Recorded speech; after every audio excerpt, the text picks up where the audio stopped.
Re leboga thata mme Winnie Madikizela. You are my role model, a strong woman, a leader, a helper, a mother to our nation. Dear Lillian Goy, what you did gave us free and rights. Na myang influencer mo bophelong ba ke me Ekna Moliwa. Dear women of yesterday, I may not know your names, but I appreciate the big step you took to fight for women's rights. Because of your actions, women's voices are heard. Ekna Moliwa ine ile mo o analing kutlwelo botlhoko mo batšheng. O ne a re rotloetsa gore re tsene sekolo. Ke mo khethile ka ke strong woman. Ke example ya gore re le di young women tshwantse re phele bjang, tshwantse o sa ditlogella o nne strong, o kgone tikemella le ka osana. Le di example dilo tse pila tse di rileng ba di bona ko ene. She was a fighter.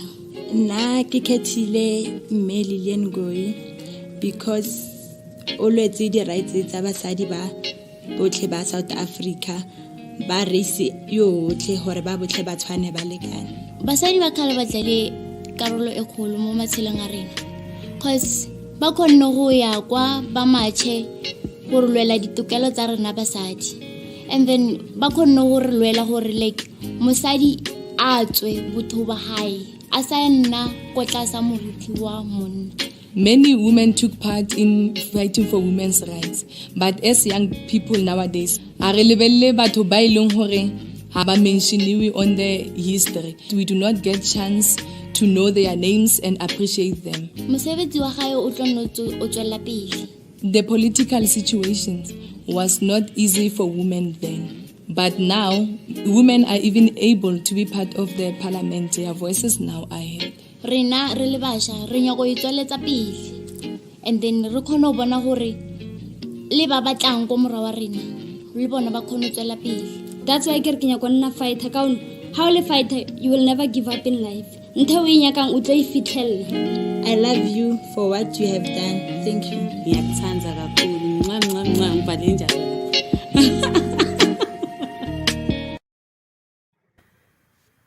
Good morning, Thato. Good morning, Ospina. Thank you so much for having me. How are you this morning?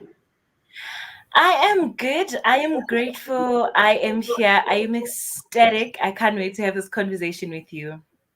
Me too. So let's just introduce you properly, right? Yes. You are a writer. You are a young activist, a young woman living with disabilities, but that has not been, a deterrent for you. You are doing your part. You are owning your space. You are occupying space, and you are not defined by the disability that you have. And that's the conversation I want us to have. I want us to break the stereotype. I want us to get out of the mold that we are framed to believe that people who have disabilities cannot do much. They are unable to achieve. They are unable to do certain things.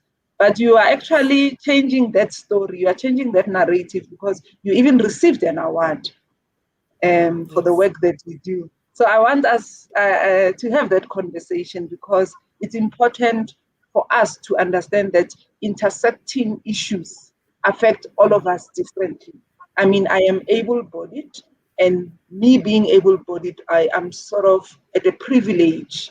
I have privileges that you might not have. Institutionally, in society, in many aspects, even when coming to employment, I might be at a more advantage than you because we live in a society that believes in ableism, isn't it? Yes. So totally. let's discuss that. So as you introduce yourself, please tell us about you as a woman, as a young woman, before we touch on anything else. I usually want to hear, what makes people tick? What is your passion? What makes you wake up in the morning? Who is Thato? I'm sure you are a daughter. I'm sure you have a lover. I'm sure You know, there are many things about you that makes you a woman, Yes. not only Yes. the work that you do. So, can you introduce yourself and tell us about who Thato Mphuti is? All right. So thank you so much, Ospina, for this opportunity. My name is Thato Mphuti, and I am 26 years of age. I am a young woman who is passionate, crazily, madly in love with sexual and reproductive health, and also just changing the narrative around disabilities and how people view us as people with disabilities. I reside in Soweto. I have an organization. I started an organization called Enabled Enlightenment.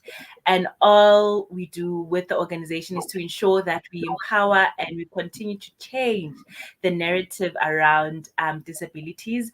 I am a daughter to my mother, and I am the firstborn child.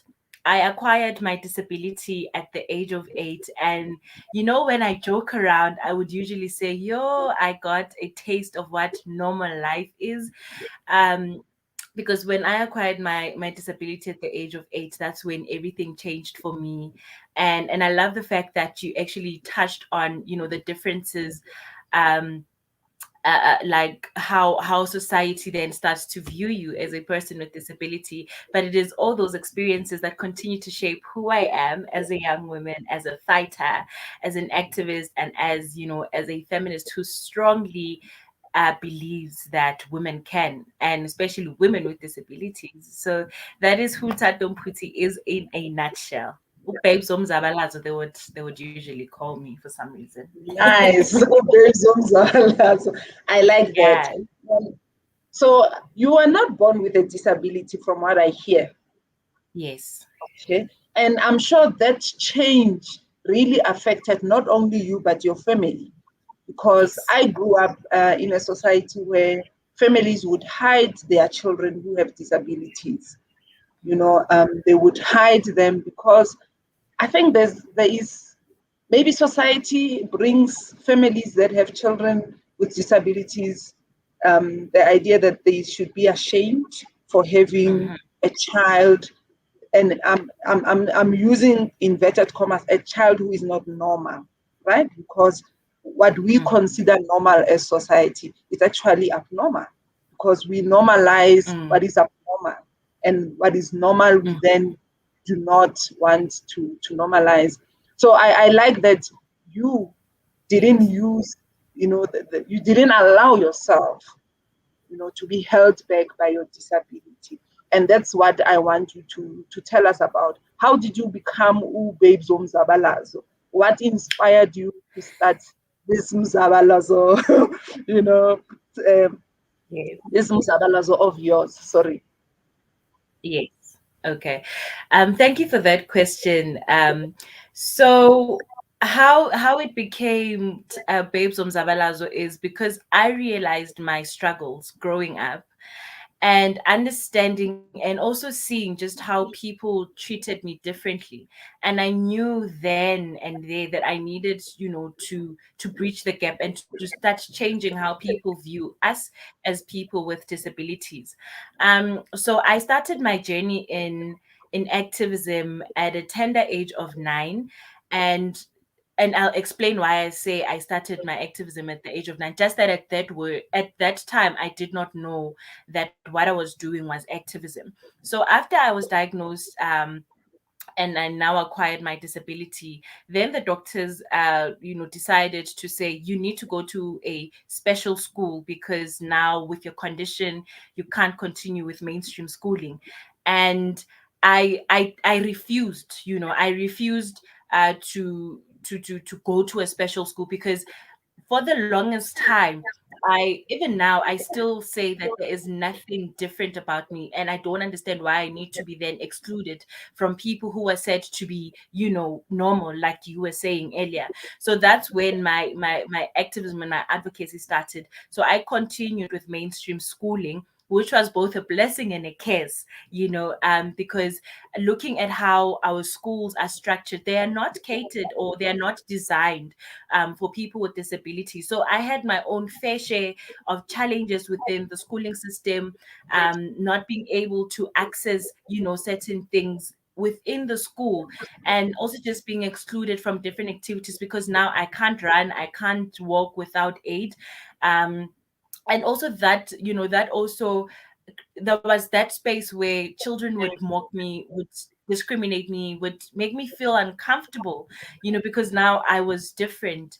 And um it took just like one embarrassing moment, for my educators to actually see that this person is going through, all of these different struggles within the school.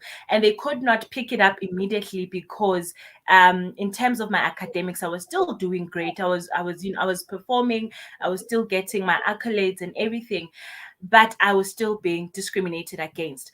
Fast forward to when I got to high school, my health got worse, and now I had to wear um boots. The one was not like the other one had like such a big heel, and then the other one was a flat, because now my legs were not equal, and my health continued to deteriorate. So when I got those boots, I got excited, and also because, remember, my doctor sold me this idea to say, look, if you start you walking with these boots, your mobility would have, would improve. You might not even need to use crutches. And obviously, being a child, I thought to myself, that is great, I want them. But little did I know what the actual boots looked like. Because I remember when I got my boots, I cried even before, I cried because I already knew that me walking with these shoes is going to turn me into a bigger laughing stock.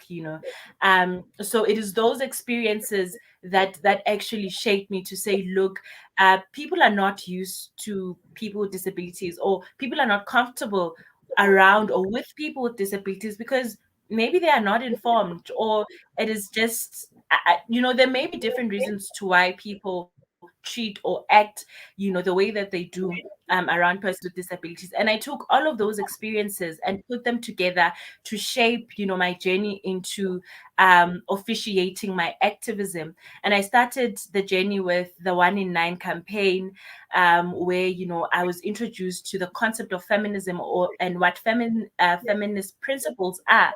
And I took it from there and grew from strength to strength. And also, being in that space of activism, I learned that, as much as we are activists, but we are not intentional about, creating inclusion, or being intersectional activist or feminist, issues of disabilities are often put on hold because they are uncomfortable for people. And I took it upon myself to say, look, since this is a topic and this is a thing that is an immediate, struggle for you, if you don't advocate on it, then no one else will do it for you. So that's how the journey to being Babes of Umzabalazo came about. So you took them the notion of change starts with me, to Yes. heart, because you wanted to Yes. be that change, and we salute you for that. So you label yourself a feminist and you talk about intersectional feminism, right? Tell us a bit about Yes. that. What is intersectional feminism, and how do you, as a person living with disabilities, fit into Mhm. those principles of feminism that you were describing? Okay. So for me, intersectional feminism speaks to acknowledging and recognizing people in their different identities and their different diverse identities, right? So I say I am an intersectional feminist because I understand that no one struggle can be a struggle on its own. If we look at me as a young person with a disability, I am young, I am black, I have a disability already. That those three things speak to intersectionality, to say, as much as I am young, I do have my struggles as a young woman, as a young black woman, and then the struggles as a young black woman with a disability. And I've also understood over time that, as much as maybe I may be advocating let's say for instance, I am advocating for pads, right? Oftentimes when people think about sanitary wear drives, it's always about the girls who go to a mainstream school. But how many times, or how many of those people who are organizing or planning or creating initiatives think of young women with disabilities in special schools or in hostels or in homes, you know? So with my activism, I'm able to link those struggles and understand that they coexist. And in finding solutions, I not only need to look at it from one angle or on one side, but understand, you know, how the implications of how the economy links to my disability. What does it mean for me to you know, to go to work? How does the economy influence how I then live my life as a young person with a disability? When you look at education, how does that then affect how I then start to show up? Because the reality is that as a person with disability, you do have limited you know, opportunities due to different reasons, like structural barriers, structural exclusion, where you find that a school does not cater for my needs as a person with a disability. There are no ramps. It is not accessible. So there's just so many challenges. And also understanding that even with disability, there are different disabilities that are there. My needs might not be the same needs as a person who's visually impaired. And a person who's visually impaired as needs are not the same as a person who's on a wheelchair. So within using intersectionality promotes that inclusion, and not only inclusion in the sense that let's start an initiative, make sure that we tick the boxes, that we have a person with disability, we have a queer body, we have, you know, we have a young black woman, but in a sense that with how we show up when we are organizing with intersections, we are creating spaces of belonging, because we know that people belong in those spaces, despite their challenges, despite their backgrounds, and everything else in between. Yeah, people belong in those spaces. And I think Yes. belonging also speaks to how we create access. As you Yes. mentioned, in some buildings, ramps are not built because we don't always think of people living with disabilities. Even right now, the conversation we are having is excluding others because we don't Yes. have a sign language person, you know, for Mm. those who would need sign language for them to be engaging with us in this conversation. And I think it's, as you were saying, structural barriers that society has created, but we are unable to break them because in our design, we are able-bodied people and we think ableism, and we are very exclusionary. We discriminate without intention, I think, but we are in design, you know, let me just say discriminating, and that's Yes. something we need to change. So how do we begin to change that? How do we begin to make sure that we are inclusive?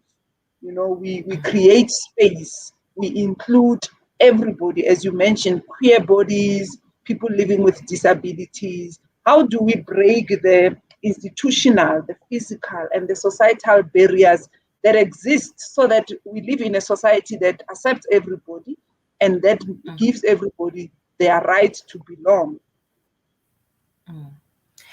All right. So I think first things first, I will start with this conversation that we're having. I am actually grateful that you realize how, you know, how it excludes certain people, and yet we are speaking to someone with a disability, right? In an instance where we don't have a sign language interpreter, we could be having this conversation with closed captions, so that even if there is no interpreter, but someone can read the captions, because they would be generated from me and you as we are speaking, right? And then also when we come to um different structures, right, we need to make sure that education is accessible for all children with disabilities. And I'm saying this with a very heavy heart because I understand the struggles that lie in the education sector, where if you have a child with a disability, you find yourself in a space where you might have to be on a waiting list for about 3 to 5 years minimum for your child to get access to that school. And by the time that you get space for your child to be in school, already they are what, 3 or 4 years older than, than they should be when they're starting their school. And also just making sure that there is access, for children, because we find that with government special schools, right, they can only take up so many people, and there is such a high demand for children with disabilities to be in schools.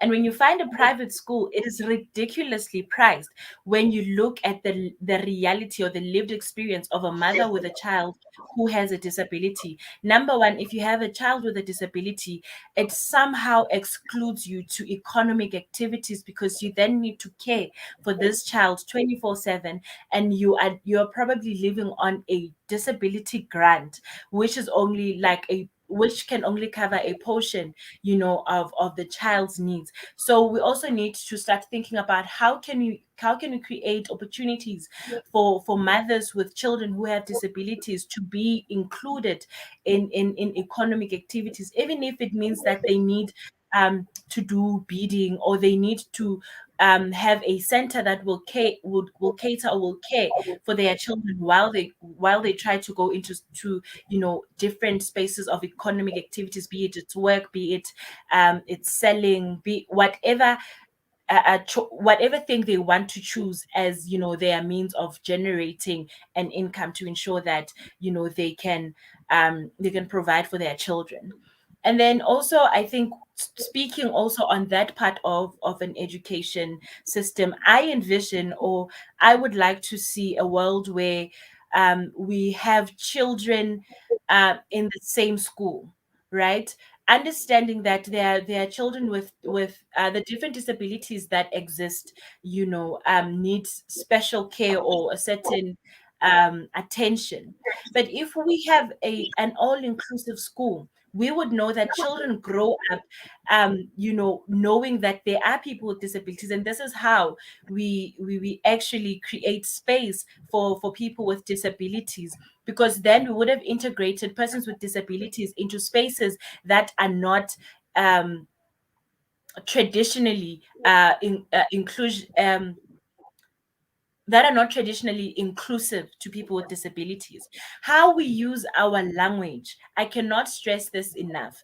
And you find that a lot of times when people are speaking about persons with disabilities, they usually say people living with disabilities. And each time I cringe when I hear it, because we need to recognize a person first before their disabilities. And usually I would ask, when you say I am a person living with a disability, do you mean that tomorrow I can wake up and not live with my disability? Rather address me as a person with a disability and not a person living with disability, right? Um, and we just need to learn how to communicate. What is Let me just ask, what is your first reaction when you meet a person with a disability, whether you are at the shopping center, whether you're at the taxi rank, or wherever it is that you may come in contact with? People operate on an autopilot mode when it comes to people with disabilities, because the first thing they would want to do is help you. Can I push your wheelchair? But a lot of times they don't even ask, can I? But they just go into savior mode, and they want to push your wheelchair, or they want to pick up your crutches, or they just want to save you, because they don't believe that you are able to do things on your own. But how we could approach those kind of things is, if you see a wheelchair user, or you see a person with disability, ask them. Consent is everything. Ask them, would you like me to help you? Instead of assuming that every person with a disability would want would want you to help them. We got this. I mean, we've had our disabilities for the longest times, and we know how to navigate. So it's always important that when you are engaging or you are in contact with a person with disabilities, you ask them how they would like to be assisted, if they do want to be assisted. And if they say they don't want to be assisted, please don't take offense, because it really means that they don't need the assistance. When we look at things like public areas, at the malls, wherever, we find that people without disabilities are using parking lots that are marked to say this is for a wheelchair user, and they are very unapologetic about it. I will draw in a recent thing that we saw happening, a video that resurfaced of Ntando Duma, who is a very influential person, who was parking who was using a wheelchair parking, and you know and she didn't even care, even when she was being reprimanded, to say, look, this is a disability parking, someone needs to use this parking so that they can gain access to this mall or this institution. But the kind of attitude that she had when she was being reprimanded, and she wanted to change that whole thing into a thing of race, because it was a white woman who was talking to her and all of that. But how many other Ndando Dumas do we have who use the disability parking lot, who use the disabled toilet at a mall or at an institution? If we're looking at buildings, we need to be ready, to create spaces that are comfortable for people with disabilities. How many organizations speak on inclusion, but they do not cater, on basic things, such as, you want to use the elevator, but the key to use the elevator is with the general manager, or the key is with someone, and you can use that elevator at that point. So there's quite a lot that we can do in ensuring that we promote an inclusive society. Learn from activists and advocates who have the experience, which is the disability. Read books that are written by people with disabilities, because we have so many books that are written by people with disabilities about their different experiences and how we could navigate life better. And in our families, I cannot stress this enough. If you're a parent who has a child with a disability, take your child out, so that people can get used to knowing that, oh, go 1994, there is a Thato who has a disability, and people get comfortable, and they want to know, to say, okay, so now that we know that there is a Thato with a disability, how do we as a community start showing up for this child, so that you don't feel like you're carrying the burden of being a mother with a disability alone, right? So there is just so much. Churches, this is my personal favorite. A lot of times we find that people with disabilities don't want to be in religious spaces, because each time they go there, it is an opportunity for a pastor or prophet or whoever to show that the God that they serve is greater than anyone, and they want to start praying for someone to be healed. And I think for me that is problematic on so many levels, because it makes you question, to say, so are you saying, as Thato with a disability, I have no connection with my God? So those kind of things create that whole thing, to say, okay, I can't even go to a church, because if I go, someone will want to show up and be like, yeah, my God can do things. So we need to change those little things. Even in our families, let's support mothers who have children with disabilities, just so that they can also do self-care, because it can be tiring also to care for a child with a disability, because there's so many people bashing, there's so many things coming all at you.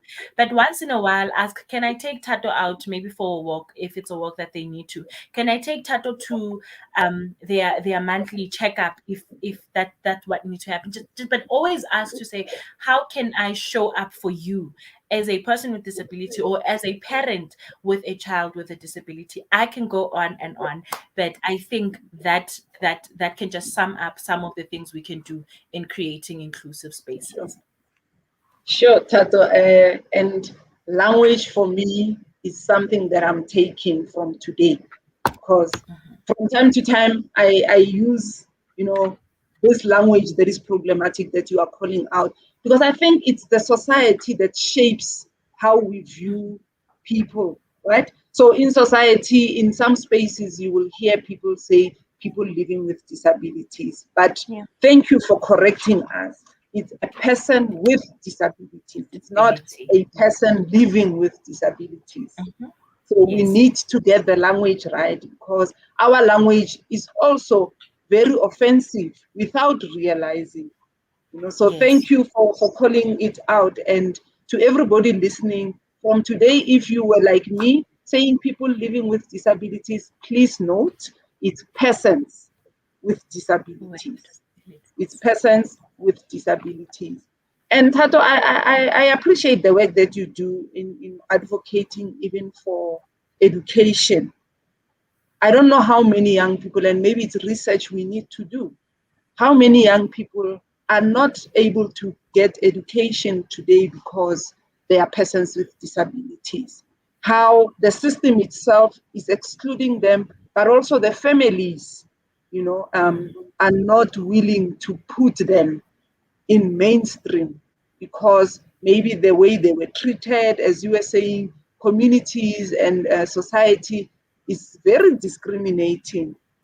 Anything that is different from us, people find a way of mishandling. You look at how members of the LGBTI community are treated by Yes. heteronormative people. They try to make you feel like you don't belong. You That is are true. a sinner in church spaces. You belong in hell.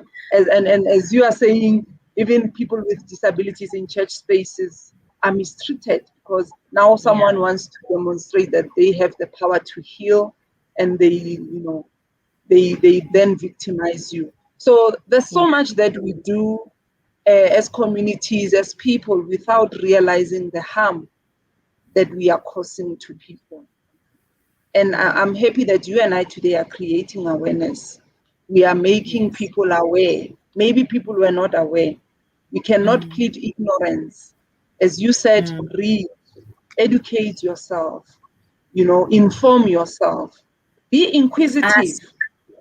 ask, People need to be ask. inquisitive, ask, where you Mm. don't understand, and don't assume. We assume a lot of Yes. things. We assume a lot of things. We assume when you see somebody in a wheelchair, they definitely need my help. You see Thato coming with her crushes. Oh, shame, I need to help, Mm. without realizing that in actual fact, you wanting to help is making Mm. Thato feel like, why do you believe that I can't do this myself? Mm. So I'm happy that we are creating awareness. And I want us to talk about the book that you wrote, or the many books that you wrote. Tell us about that, and what do you capture in those books, and how do we get access to those books? Okay. So I am currently working on an autobiography where I will be sharing my lived experience as a young woman with a disability.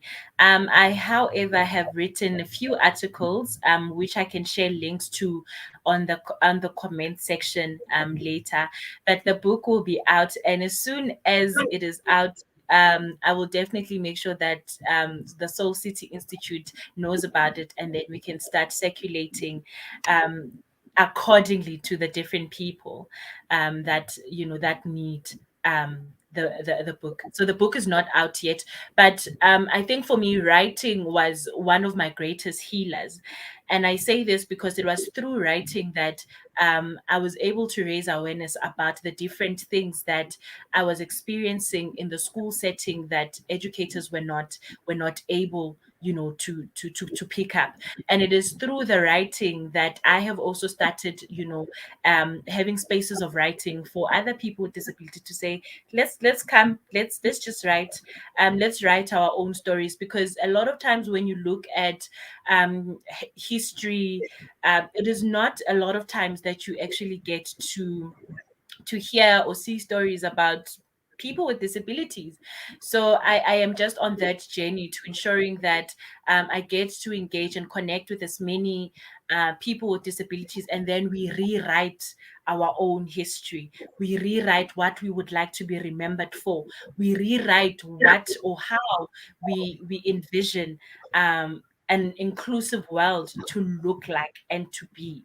So as soon as that project is ready for the public, we will make it known for people to get access to that. And I'm happy that you are saying Soul City will have, so we will have Yes. our. So Yes. at policy level, Thato, do you think that issues of persons with disabilities are adequately addressed? Do you feel that our policies, are inclusive? They address issues of persons with disabilities? And if they are not, how do we begin to change that? Yes. I believe you know that in South Africa we have the most beautiful policies. We have a very beautiful constitution, but for me the biggest thing is the implementation of that policies. So it's a bit of a yes and a no answer. Right, for me, because we know of the Employment Equity Act that speaks on the inclusion of people who are previously disadvantaged. But we do realize that the implementation of that act, it is not being fulfilled accordingly. And I say this because you find that with people with disabilities, a lot of times they are offered learnership opportunities. So even if you can ask, you might find that a person has been in about 5 or 6 or 7 learnership programs, but they are not being granted formal employment, even though you can see that this person has really acquired the skill, because organizations and companies still believe that hiring a person with a disability will be a liability for them, meaning they need to change, certain things about maybe their structure. They need to invest maybe in a sign language interpreter. So we find that a lot of companies are still holding back in terms of the employment of people with disabilities. And I think the beauty of COVID-19 has shown us that people can work from home. So we do have people with disabilities with different conditions who maybe might not be able to travel on a day to day. But now companies and organizations need to make provision for those people to can still work and participate in economic activities, by hiring them and making sure that, okay, if Thato needs a laptop to be brought at home, a printer or whatever, they need to create that provision and make that provision for for people with disabilities. And also we do also find that in instances where people with disabilities are being hired, they are being hired to be the poster girl or the poster boy, so that when we appear, we appear to be an inclusive organization, or we appear to be, an inclusive company, because it would make, our BE certificate look good. It would, so if maybe with the policies that we do have currently, we could enforce, a thing to say, let's make inclusion real inclusion, by saying, for instance, when you do find that there are posts where they advertise and they are like, we persons with disabilities are encouraged to apply. But the reality is that, as an organization or as an institute, or as an institution, you are most likely to hire a Thato who mobilizes with crutches because they're able to move from point A to point B, as opposed maybe to hiring a Thato who is visually impaired, because then that means I need to make provision to say, okay, what software will Thato need to have to make sure that they are still able to be proactive. So if maybe there could be a quota that says, when we are hiring, we need to make sure that we include maybe 5% of people with physical disabilities, 5% of people, who are visually impaired, people who have hearing, issues, people who have mental, issues. How do we also include or incorporate them into working spaces, right? And then we also know about the right to health, where everyone has the right to, access healthcare. But what I find is that as a young person or a young woman with a disability, there's still challenges in terms of accessing, reproductive health services. Because the minute I walk in, this is from a lived experience. When I was younger and I wanted to access, contraceptives, because, I come from a household where you are taught about contraceptives, you're taught about all of these things. And now at the age that I was at, I was like, now I'm ready to go get contraceptives. And you find that when you go into that space, people look at you in such a way like, what the heck? What are you doing in this space? Because you are not, you shouldn't be, you shouldn't be engaging in sexual activities, number one.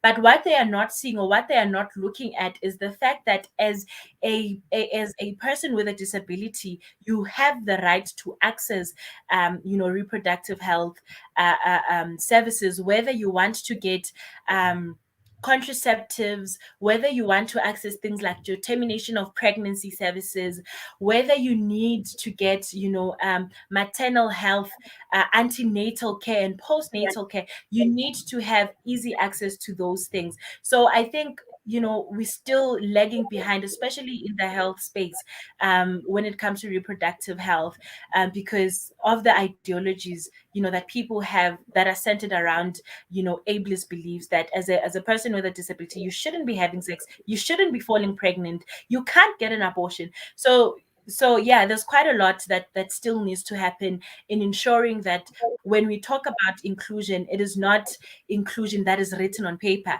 but it is inclusion that is also implemented on our day-to-day lives. Yeah, Thato. I mean, you are calling out so many things, and what you are saying is real. I know a lot of companies, want to improve their BEE scores, and to improve their BEE scores, one of the areas is to have a persons living with disabilities. Again, I need to change. It's a process. We learn every Persons day. with disabilities, right? Yes. Yes. On their staff. But we don't consider what you are saying. It's easier to find somebody who's still able to be mobile, somebody who will not need braille, somebody who will not need us to change a lot about our structure, about our infrastructure. So we are not actually doing it meaningfully. We are doing it to tick a box. And it's something that needs to be changed, and it's something we need to lobby against, because we are not genuine in being inclusive. We are doing a tick box exercise so that our BEE scores are improved. And I'm talking generally when I say we, because I know I've seen adverts and where people say we want persons with disabilities, but we don't have a quota, as you say, where we are clear to say people who are blind, people with hearing impairment, people on wheelchairs. And I'm sure at the process of recruitment, when now CVs are in front of us, that's when we know what we take, because we're like, this will make us, it will cost us more money if we need to change our infrastructure. We don't have money to buy a laptop that requires somebody's, so we really need to work hard on making sure that our intention of being inclusive is also to the benefit of persons with disabilities, and not only to improving BEE scores. So I want us, because we are now almost wrapping up, what are the tools and strategies? As you say, in practice, we don't do these things. We only put them on paper. But what are the tools and strategies that you can recommend, for example, for organizations like ours, for Soul City, to really be inclusive? You know, what tools do we need to have? What are the practical ways as an organization we can make sure that we are not ableist in our approach, even in our Yes. feminism? Mm, mm. All right. So first things first, I have an organization called Enabled Enlightenment, and we offer services, sensitization trainings for staff members. So, for different institutions, if you feel like we want to change how we are showing up as organizations, as companies, as churches, or as different people. Enabled Enlightenment then offers that service to say we can train the staff. We can also work with your HR to ensure that we incorporate persons with disabilities into your workplace. How do we make the process of finding people with disabilities, to apply for certain jobs? Because I think part of the challenge that we've also seen is that a lot of people are talking about how they cannot find people with disabilities, and each time I say, I'm like, where are you looking? You are clearly not looking in the right places. So it is also important that in our different methodologies, or in different things that we are doing, we need to ensure that we are having conversations with people with the lived experience, because I believe lived experience is it's like the greatest teacher in anything that we do. So have conversations with people with disabilities, hire people with disabilities to help with the work around, creating inclusive spaces. Make sure that we read. I cannot emphasize, the amount of reading that needs to be done. And also, we just need to constantly do check-ins to say, how am I showing up for a person with disability? And let us not leave disability issues to people with disabilities or disability activists and advocates, but understanding that as a Thato who doesn't have a disability, my voice is then higher than Thato who has a disability. So what I'm trying to say is that we also need people with disability without disabilities also need to raise awareness, and also need to speak on issues of disabilities, challenge their friends in their different spaces to say, okay, friend, but this is not how it needs to happen. So there's quite a lot that we can do in ensuring that we create inclusive spaces. We can formulate partnerships, to ensure that we are not only seeing disability issues or disability talks on the 3rd of November, right, to the 3rd of December, because that is the period that is assigned for the disability awareness. But we need to make it a norm that disabilities exist for 365 days, because we know these people. We need to name these people with disabilities in our communities. We need to show up for them differently, and we need to stop assuming, really, as to this is what people with disabilities want, or this is what people with disabilities need. But we need to show up, and we need to be proactive as well. Find people who are already doing the work, collaborate with them, and ensure that we amplify voices of people with disabilities who are already doing the work, to ensure that we reach a bigger number of people. Sure.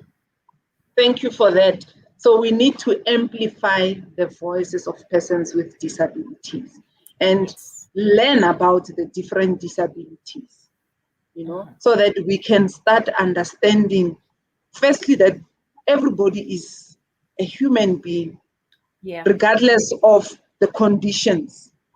Relate with people as humans before we see the disability. That's Yes. also what I'm taking from our conversation, that we should not foreground the disability, but foreground the person that is in front of you. Get to know them before you start engaging with the disability that comes with them. But in terms of who Thato is as a person, as a young woman, you would understand that, like me, she also has feelings.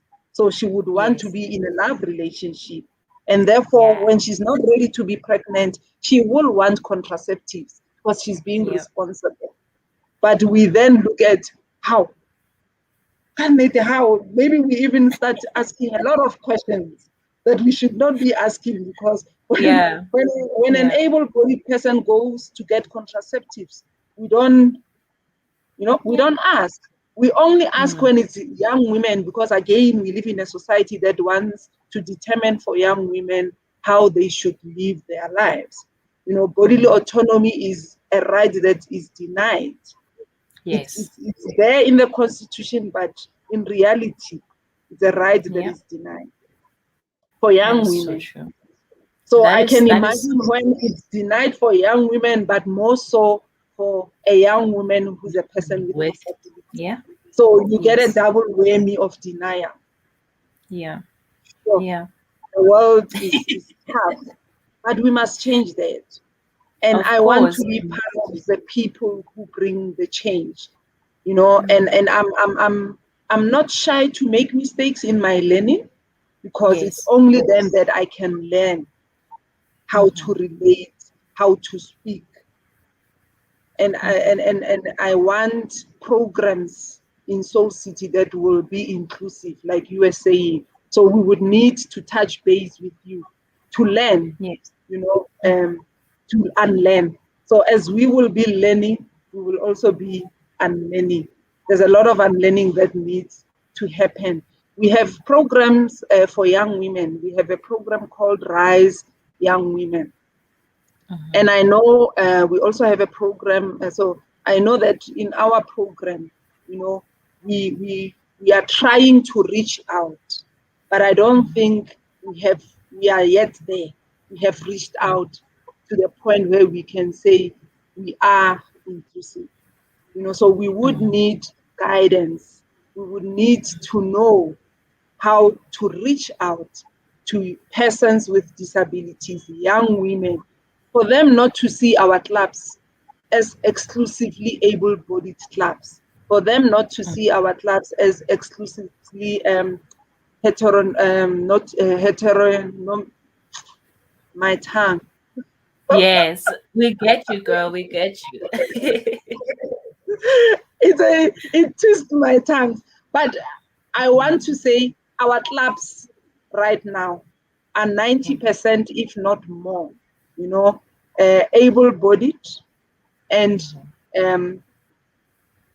they are made up of young women who I think are raised in communities where exclusion of others is normalized. So even as they recruit each other to be in clubs, they recruit on the basis of them being able-bodied, them being sort of the same in a particular way. So I want you to challenge us as we recruit, because we are busy recruiting clubs right now, to say to us, Soul City, this is the percentage of persons living with disabilities in this age group. So if your clubs don't have at least this percentage, then you know that you are exclusive. So even if it's not on this platform, but if you are able to send us, information, given that you are in that space and you work, with your organization, Enlightened, it's Enlightened? Enabled enlightenment. Enabled enlightenment. You should be able to help us with information so that we are able to practically put quotas, as you were saying, to say in this community, we should at least have 3 or 5 young women, who are persons with disabilities in our clubs. We will find a way of communicating with them. We will find a way of making sure that we create an enabling space. But it's something that we are going to embark on. It's a journey we are embarking on, the same as with the members of the LGBTI community. I know we do have them in our clubs. And I know with some clubs, we are in some schools, in the Northwest mainly, in special schools. But in communities, that's where I think our challenge will come, in how we recruit young persons with disabilities into the clubs. So what is your take-home message for the young persons out there? in terms of them being like you, them raising their voices, amplifying the voices, because we have muted them. As society, we have muted their voices. But what would be your message of encouragement to them in this month, where we are elevating the voice of women, where we are amplifying the voice of women? What challenge are you putting to them to start changing how they perceive themselves? Because as much as the stigma that comes from external, I believe there's also internal stigma. Internal stigma. True. And how do you then start changing and shifting that as a young person living with disabilities? Okay. All right. Thank you, Osvina. I just feel like now I'm being put on the spot because I need to say something very profound. Uh, all right. But to everyone who is watching, or to young people with disabilities out there, don't be afraid to take up space. Don't be afraid to show up for yourself and to speak against injustices, because if you don't do it, no one else will do it for you. And it is very imperative that we organize ourselves as young people with disabilities to ensure that we have collaborative efforts in amplifying our voices.